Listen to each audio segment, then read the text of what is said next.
been kind of working on something for a little while that I would really like to bring to the MAC as a member of the Maccabees Alliance Council, and just bring to within Israel in general.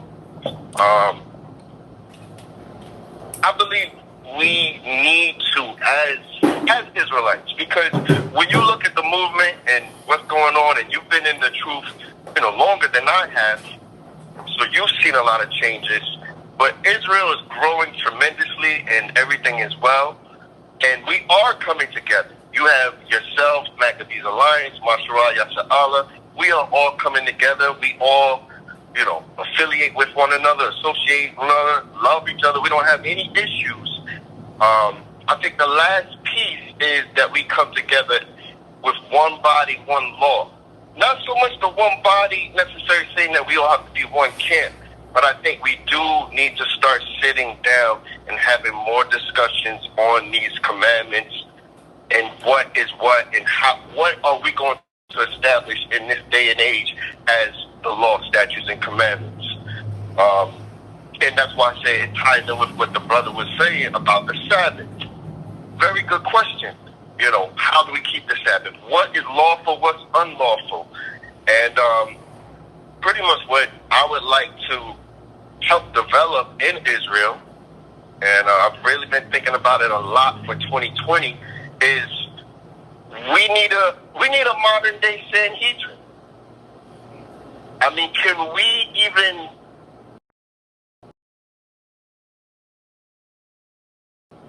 count 71 elders, 71 righteous brothers in Israel today that can agree to sit down with one another and hash out the law?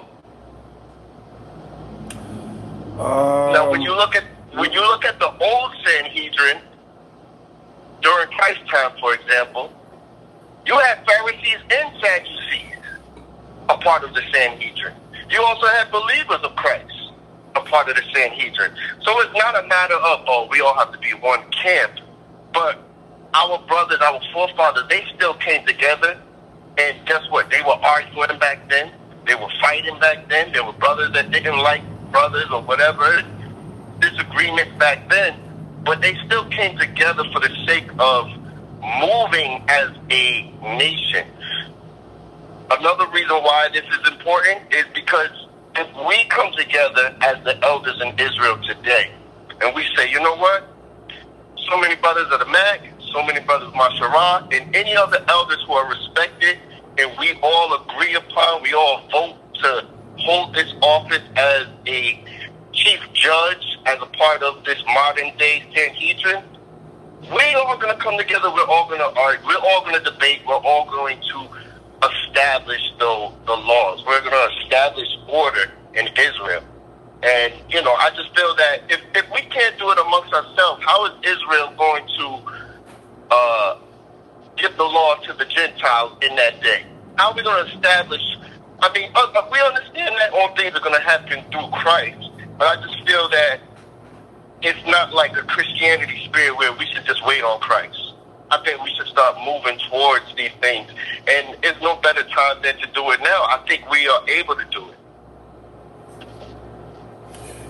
No, that was a beautiful point that you brought out. I want to say something to somebody in the chat. Somebody in the chat says we should come together with the Most High as our head, but that and the laws are our God, or whatever you said. That's a given. That's a given. I think that falls in line with what Marshall was just saying. But we have to listen. This is what people don't understand, right? When you read the book of Daniel chapter 2, I believe it's verse 44, the scriptures say, in the days of those kings shall the Most High establish and set up another kingdom. Not after the kingdoms are completely destroyed. The Most High said, in the days of those kings. What is that talking about? We are in the last of the the last of the four beasts. We're also at the very end of the vision that Daniel saw. And so in the days when these kings are ruling, the Most High would begin to establish Israel, reestablish Israel on the earth. That's what you're seeing. We don't have to wait till Yahweh Shah comes back to establish certain things. That's why the Most High gave us the laws, statutes, and commandments, just like what he was saying. We're not circumventing the Most High or Christ by trying to establish a righteous order based on the scriptures. And I think that was the intent with the Masharah. That was the intent with the Maccabees Alliance. But now we have to really move forward with it, is what the brother is saying. There's certain things, brothers and sisters, some of you brothers and sisters, the reason why some of you can't see it, and I'm not trying to be funny because some of y'all are not leaders, so you don't have a vision. The Bible says where there's no vision, the people fail. That's in the book of Proverbs. Now that vision is really talking about prophecy, but it's also talking about leadership, right? If I'll give you brothers and sisters a perfect example, right? And I'm not trying to be funny, and I'm not trying to offend nobody, right? I have watched in Israel, over my time in Israel, let's say I have a wife, right? Let's say I have a wife. Me and my wife, we fall out for whatever reason, and I put my wife away. According to the scriptures, I put her away for a certain amount of time. But my wife is rebellious.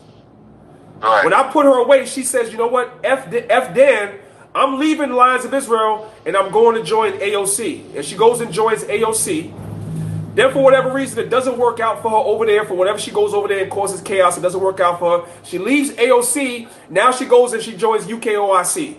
Causes chaos over there. Leaves and joins Holy Saints and Apostles.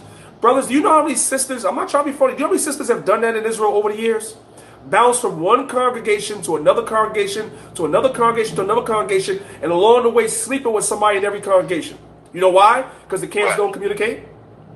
Because the leadership doesn't communicate. If somebody leaves my camp and goes to join Mashah's camp, who's on the phone, Mashah should be calling me saying, hey, that brother was in your camp, and he's not in your camp. He wants to join my camp.